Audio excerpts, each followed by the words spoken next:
how to remove a link focus on your iPhone lock screen. Now to do so, first go back to your lock screen. You can do so by pressing on the side button here. Then we go to the lock screen and touch and hold. Now touch and hold on a blank spot and say unlock to edit. So we need to, so just try to touch and hold, or just close that.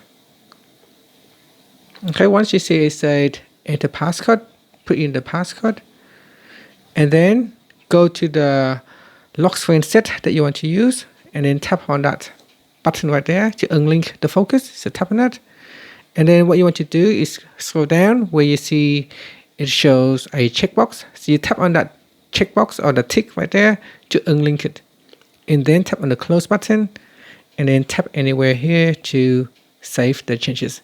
Now you can see here it still shows the sleep. This is because the lock screen hasn't been refreshed yet.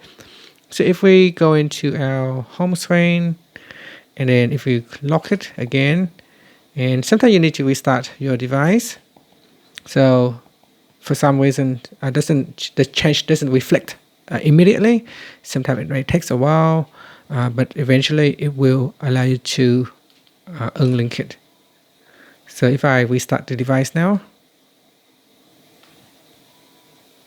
okay, once boot up, if it still shows the sleep, make sure you swipe down, and in the control center, just remove the sleep focus. The next time when you boot up, it should not show again. And that's it. So now the link focus has been removed. And that's it. Thank you for watching this video.